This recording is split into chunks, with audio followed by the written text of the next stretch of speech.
U.S. Navy plane flying near an uninhabited island in the Pacific Ocean came across an unexpected sight. They thought it was just another routine flyover until they saw a figure darting through the trees. When they zoomed in, what they saw was so disturbing, it stopped them cold. 3 missing sailors have been rescued after writing SOS in the sand. What did the Coast Guard uncover that day? And why was this island completely off the map? The truth isn't just unexpected, it's chilling. Stick around and see what they were never meant to find. The island that should have been empty. From 30,000 feet above the Pacific, something caught the crew's attention. Something that shouldn't have been there. Lieutenant Commander Sarah Klein, veteran pilot of the U.S. Coast Guard, guided her KC-135 stratotanker over the endless stretch of ocean with calm precision.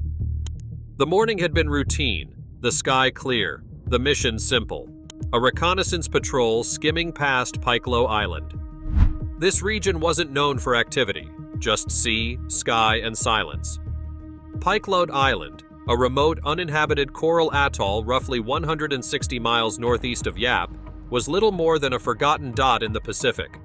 It was the kind of place that rarely made maps, let alone headlines.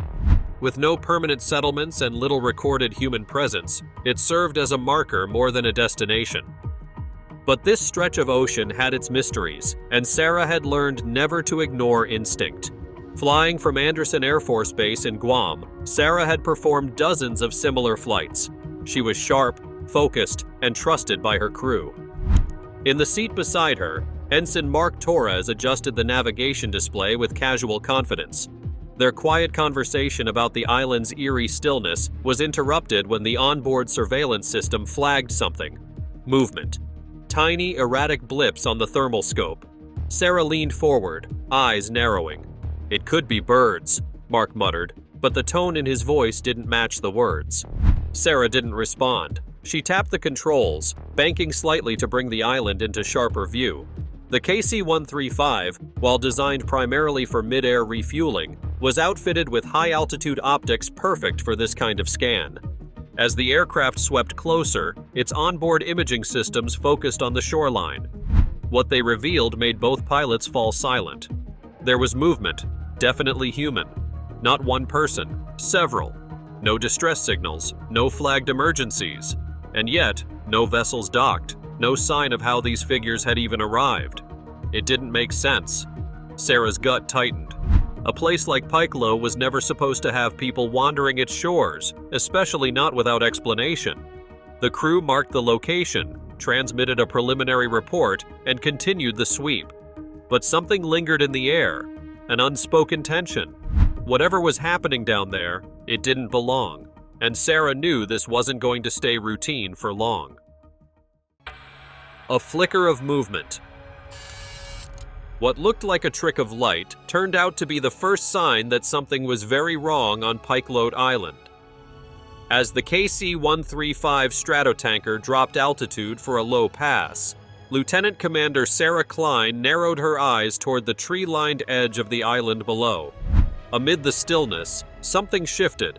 A flicker, quick and sharp, danced across the sand near the shoreline. It wasn't the graceful sweep of a bird or the choppy pull of the surf. It was too smooth, too deliberate. From 10,000 feet, Pikelo Island still looked untouched, its palm canopy swaying gentle-fi, its shoreline pristine and vacant. But Sarah knew what she saw. Years of flying reconnaissance had taught her the difference between optical illusions and actual threats. That flicker didn't belong. She leaned forward, adjusting the aircraft's onboard optics, and locked in on the area. "Mark, back us around." "I want another look," she said calmly, but with a firmness that caught Ensign Torres's attention. He didn't question it. His fingers tapped swiftly across the console, nudging the aircraft into a wide, deliberate arc. The long refueling plane wasn't built for agility, but at this altitude, it didn't need to be. It only needed to see. As the high-resolution cameras steadied, the monitor came alive with detail. White sand, shifting shadows, dense brush hugging the shoreline. The area looked still, but only for a moment. "There," Sarah muttered. right past the palms. A blur of motion again, brief but measured. A shadow moving behind the trees, slow and steady, almost like someone trying not to be seen. "That's not wildlife," Mark said, his voice losing its usual levity. "We're not looking at a seal or a bird. That's someone walking." Sarah didn't respond right away. Her focus was locked on the screen, watching as the figure disappeared again into the brush. No emergency signals, no signs of shipwreck, and no logical explanation for someone to be here. It made no sense, but now there were signs of life where there shouldn't be any. Sarah's thoughts ran through the possibilities: a lost hiker, an illegal landing, or something else entirely. None of them sat right. What disturbed her most wasn't just the movement. It was how carefully it stayed out of sight, like it knew it was being watched. And that meant they had a bigger problem than a routine patrol could handle. A cry etched in sand. There are few sights more chilling from the air than a giant SOS scrawled into the earth, especially on an island where no one's supposed to be. As the KC-135 circled lower over Pikelo Island, the aircraft's optical cameras locked in on the beach just beyond the tree line. That's when Lieutenant Commander Sarah Klein saw it. 3 massive letters gouged into the pale sand, unmistakable even from 8,000 feet. SOS. Bold, uneven, and raw, like someone had clawed it out of desperation rather than strategy. Sarah leaned in, eyes narrowing. "There it is," she said, her voice tight. "We've got a distress signal." Ensign Mark Torres immediately shifted his attention to the coordinates, already dialing in the radio. "That's not old," he said, studying the contrast of the freshly disturbed sand.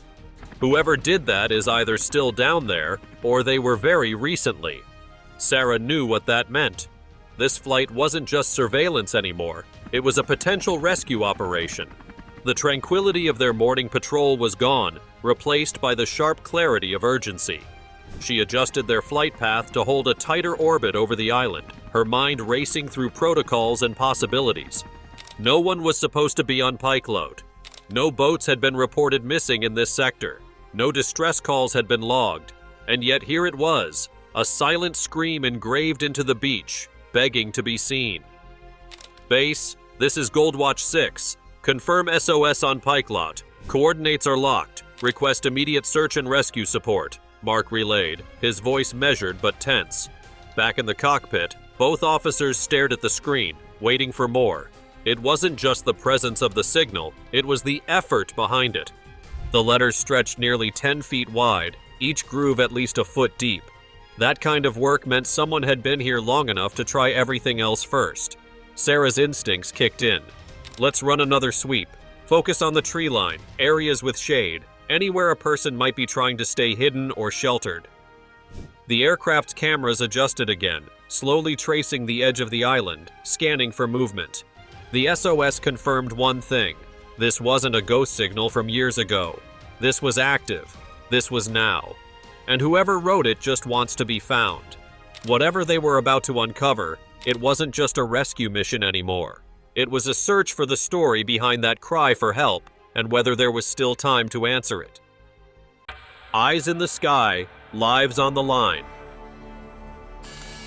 The moment they saw another movement on the beach, everything else faded. Not just another signal, not a debris trail, not a shadow playing tricks, but people. Real, living, barely standing survivors waving their arms with the last strength they had left. As the KC-135 banked hard around Pikelo Island, Lieutenant Commander Sarah Klein adjusted the aircraft's optics, pushing them to their maximum resolution. Below, in the scorching midday sun, 3 figures emerged from the palms and stumbled onto the open sand. Their arms flailed, not with the rhythm of someone trying to flag down a plane, but with the wild, disjointed panic of people who thought they might never be seen again. Sarah felt the breath catch in her chest. "They're alive," she muttered, almost not believing it herself. "But they're barely holding on." Ensign Mark Torres zoomed the optics in tighter, the display now showing every painful detail. Sunburnt skin peeling at the shoulders, faces hollow and skeletal, clothes shredded to ribbons by the elements.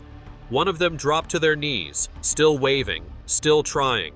Sarah didn't need a second opinion. She could see it in every line of their bodies. These people were on the edge. Near the tree line, just behind them, was what they'd used for shelter. A haphazard lean-to, no larger than a canoe, cobbled together from driftwood, vines, and palm leaves. No tools, no tarps, no supplies, just the bare minimum to stay alive through wind and rain. And yet somehow, they had. The sight of that pitiful shelter, the desperation of it, told Sarah everything she needed to know. "These aren't tourists," Mark said quietly. "They've been out here a long time." Sarah spotted a skiff lying on its side near the high tide mark, half buried in sand. The boat was cracked and useless, a wooden carcass left to rot. That was their way in, and the reason they hadn't left. Whatever happened, it wasn't a short delay. These people had been stranded, maybe for weeks. They're Micronesian, she guessed, fishermen maybe. Something went wrong, and no one knew where to look. The survivors didn't stop waving. One of them leaned on the other to stay upright. The third, possibly the youngest, cupped their hands around their mouth, shouting up at the plane, though the words were lost in the roar of altitude. Mark was already logging the coordinates and preparing a situation report for the rescue command. "They're not going to last much longer," he said, his tone flat but urgent. "We need SAR on site now." Sarah nodded, eyes locked on the screen. These weren't just castaways anymore. These were lives, hanging by a thread, and they'd finally been seen. The Lifeline Drop.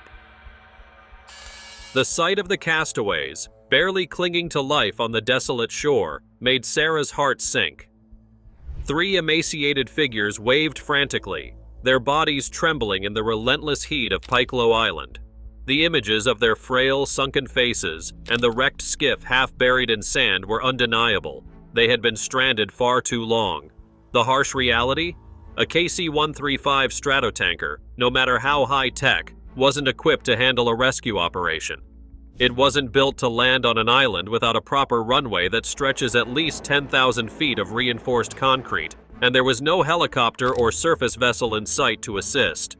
Sarah's mind raced as the weight of the situation pressed down on her.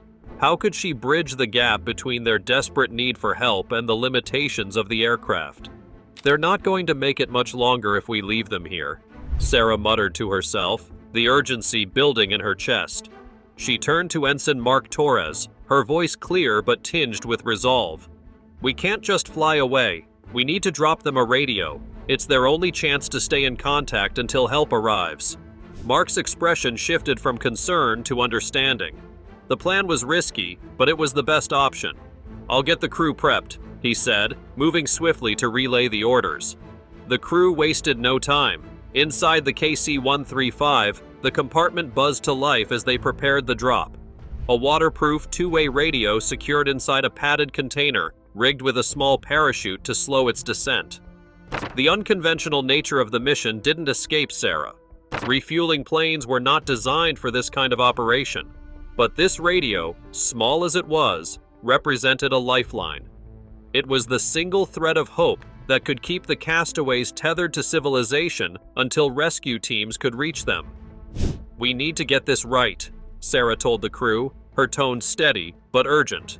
The aircraft needed to be positioned perfectly to avoid obstacles like the dense palms or the turbulent surf below. The stakes couldn't have been higher.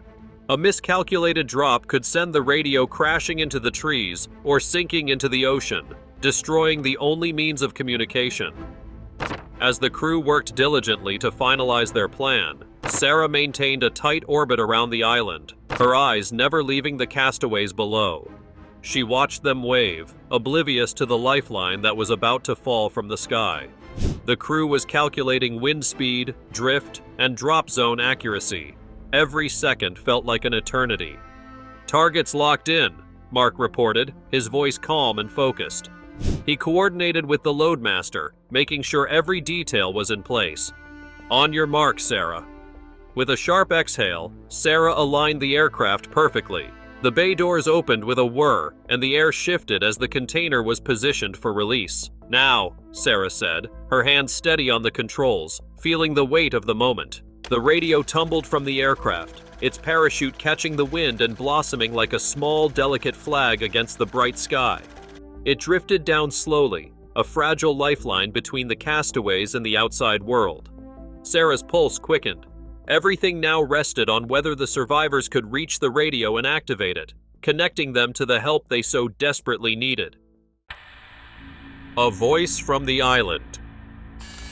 The moment the static gave way to a human voice, the entire cockpit fell silent.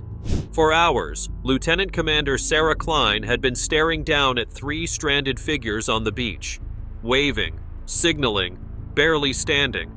But now, finally, they were no longer just distant profiles on a remote island.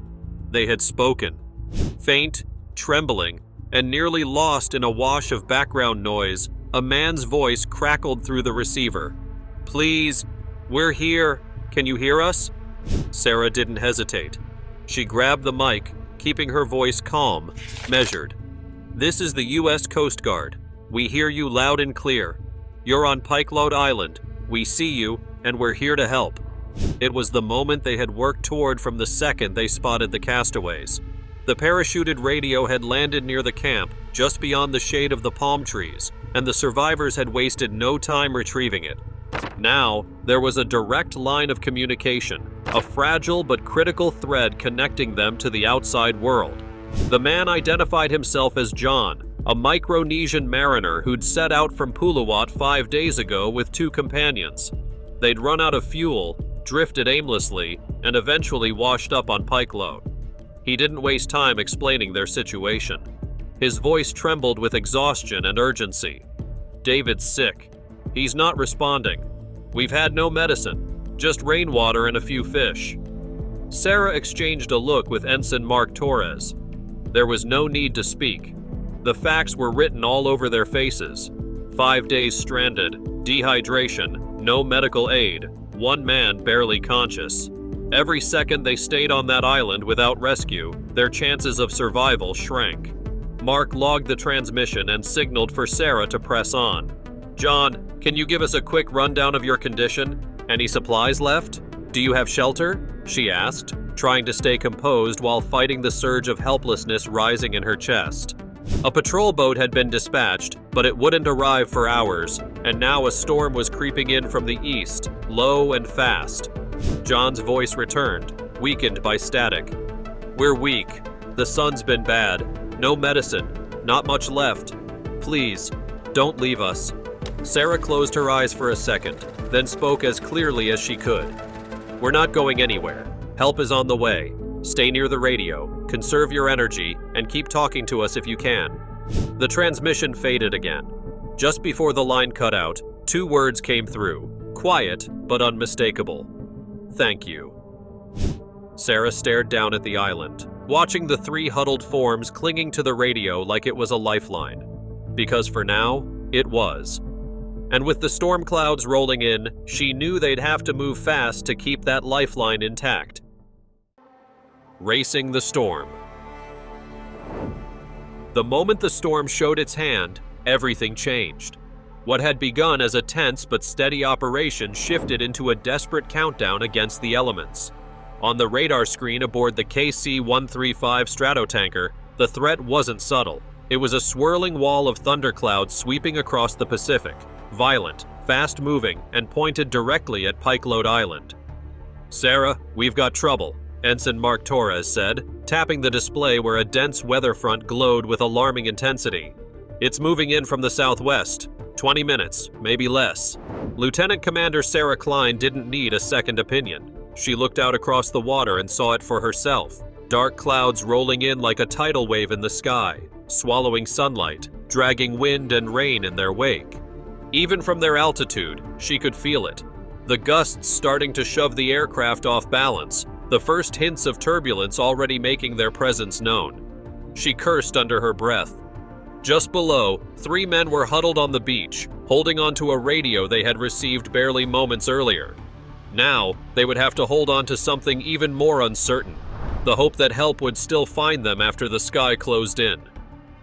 "We can't stay in this much longer," Sarah said quietly, though her voice carried the weight of a command. "We lose visibility. We risk the whole crew." Mark nodded grimly, already recalculating their return route to Andersen Air Force Base in Guam. The longer they stayed, the greater the risk, not just from the winds and lightning, but from the sheer strain a refueling aircraft like the KC-135 wasn't designed to endure. Still, Sarah hesitated. Her eyes were locked on the island below, where the makeshift camp stood exposed. No solid shelter, no medical supplies. Just 3 men and a radio, and a storm big enough to wipe out any trace of them by morning. "How fast can the patrol boat reach them once this clears?" she asked. "Dawn, if the waters hold," Mark replied. "They're launching as soon as conditions allow." Sarah gave one last pass over the island, committing every detail to memory: the curve of the shoreline, the layout of the camp, the placement of the SOS. Then, with the clouds drawing a thick gray curtain over the sea, she made the call. "Base, this is Stratotanker 4-1. We're returning due to the incoming weather. Mark the position.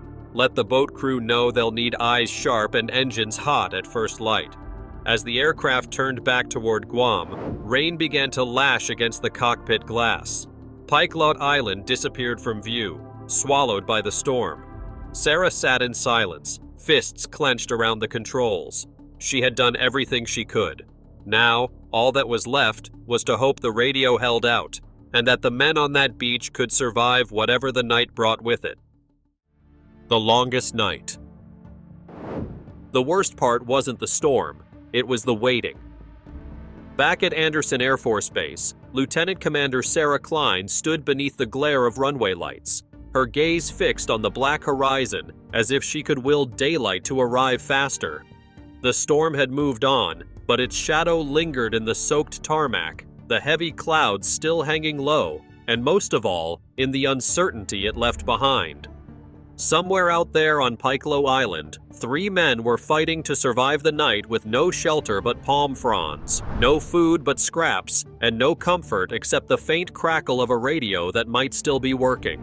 Inside the base's operations room, the tension hadn't lifted. Ensign Mark Torres sat beside Sarah, flipping through satellite updates and radar scans with the same urgency that gripped them both. A fresh weather report had just confirmed their fear. The storm had loosened its grip, but the ocean hadn't. Swells were still too dangerous for a nighttime launch, and the patrol vessel, FSS Independence, had been forced to hold until sunrise. "They're ready to move the moment it clears," Mark said, not looking up from the screen. "The crew's on standby." Sarah nodded, but the reassurance felt thin. The clock was their enemy now. Every passing minute on base was another minute John, David, and their companions spent exposed to whatever the island could throw at them. Cold winds, rising tides, the possibility that the radio might fail before help arrived. She stepped outside for air, needing distance from the hum of electronics and the weight of decisions she couldn't act on. The air was damp and quiet, thick with the scent of wet grass and jet fuel.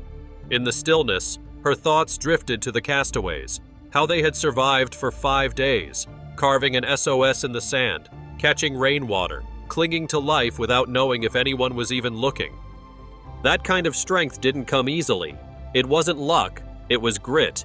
"They've made it this far," she whispered to herself. "They're not quitting now." As dawn inched closer, the operations room filled again with quiet motion. Mark reviewed final coordinates with the rescue team, and Sarah scanned the map one more time, eyes tracing the route from Yap to Pikelo. They had one shot to get this right. "We're not letting go of them," she said flatly, "no matter what." The minutes ticked by, slow and merciless. But when the call finally came, the confirmation that FSS Independence was underway, Sarah's shoulders lifted, just slightly. There was still a long journey ahead, but at last, someone was moving toward the island. And this time, they weren't coming with questions. They were coming to bring those men home. The Micronesian patrol boat's mission, a signal answered. When the castaways finally emerged from the trees, thin, sunburned, and swaying on unsteady legs, it was the moment everyone had been waiting for. The faint voice over the radio, The carved SOS in the sand, the sleepless night at Andersen Air Force Base. It had all built to this: 3 lives pulled back from the brink. Just after sunrise, the FSS Independence powered through the Pacific swells, its hull cutting a steady path toward the lonely speck of land known as Pikelo Island. The storm had passed, but the ocean still bore its teeth. At the helm was Captain Tino, a veteran mariner who had navigated these waters for decades. He didn't waste words. His eyes stayed on the horizon, where a narrow line of palms and reef marked the island where 3 men had waited 5 long days for a second chance. The crew, made up of seasoned Micronesian sailors, worked with measured urgency. They listened closely as Tino opened a channel to the emergency frequency tied to the radio dropped the day before. "Pikelo survivors, this is FSS Independence. We're inbound. Can you respond?" A few seconds passed, long enough for doubt to creep in, before a voice crackled through the static. It was weak, nearly drowned by background wind, but it was clear. "We're here, near the SOS. Please hurry." John's voice, hoarse but alive. The men on the bridge exchanged quick glances. No one spoke. They didn't need to. As the patrol boat reached the edge of the reef, the crew spotted the massive SOS carved into the beach, partially blurred by rain, but still legible from offshore. They couldn't land the main vessel due to the shallow coral, so a small dinghy was lowered into the surf. 2 crewmen, already geared up, climbed in and made for shore. Sarah Klein, listening from Guam through a relay feed, could hear every radio transmission. She leaned in as static gave way to muffled voices. "We see them," one of the sailors confirmed. The 3 castaways appeared just beyond the tree line. John had David slung over his shoulder, clearly favoring one leg. Their third companion moved slowly, barefoot and shaking. The rescuers met them halfway, steadying them with both hands. Their bodies were light, nearly weightless from exhaustion, but they were still standing. The dinghy returned to the Independence, fighting the surf. Once aboard, the castaways were wrapped in blankets and handed water bottles. They didn't speak much. The expressions on their faces said everything. Captain Tino picked up the radio and delivered the update everyone had been waiting for. "We have them. They're alive." For the first time in hours, Sarah exhaled. The waiting, the storm, the fear, it all gave way to relief. They had made it, and across the Pacific, a quiet island was finally silent again. Recovery on solid ground. The real impact of survival isn't always seen in the moment of rescue, it's in what follows. When John, David, and their companion finally stepped off the FSS Independence and onto the dock at Yap, they weren't celebrating. They were trembling. Their bodies, drained by 5 days of exposure and hunger, barely carried them into the waiting arms of medical staff. Yet they had made it, and that alone was extraordinary. Lieutenant Commander Sarah Klein stood just outside the hospital doors as the castaways were ushered in. She had seen the aerial view of the SOS. She had listened to John's faint voice over the emergency frequency. But nothing prepared her for seeing them in person. Thinner, sunburnt, faces hollowed by fatigue. Still, they were alive. And in that moment, every hour of lost sleep, every minute spent in the air, was worth it. Inside the ward, medics moved quickly. IV fluids, electrolyte drips, clean linens. The hospital buzzed with quiet urgency. Once stabilized, John began to recount what had happened. His voice cracked, but his words held firm. They had left Puluwat Atoll in a 23-foot skiff, heading to Pulap, a routine journey for men who knew these waters by heart. But then came the miscalculation. They ran low on fuel, and the current took over, dragging them off course. The skiff eventually washed up on Pikelo Island, over 120 miles from where they should have been. They had no food supplies, no way to call for help, and no idea how long they would be stranded. Rainwater gathered in coconut shells was their only hydration. They caught tiny fish by hand. David collapsed from dehydration. The shelter they cobbled together barely shielded them from the brutal midday sun. At one point, they feared no one would ever find them, but they carved out that massive SOS on the beach. They believed someone, somewhere, might be watching. Sarah listened to every word with quiet intensity. It was a story not just of survival, but of grit, the kind that doesn't fade under pressure. The rescue itself had been the result of swift coordination across borders. Her U.S. Air Force patrol team, the Micronesian crew of the FSS Independence, and even support from the Australian Navy. It was proof of what could be done when people chose to act together, fast and without hesitation. Before she left the ward, Sarah stopped by John's bedside. "You never gave up," she told him. "That's why you're here." He didn't say anything at first, but he gripped her hand lightly and nodded. That was enough. The journey to full recovery would take time, but the hardest part was behind them. Their survival became more than just a story. It was a reminder of how far determination and hope can carry someone, even in the most unforgiving corners of the Pacific. Thanks for watching. See you in our next video.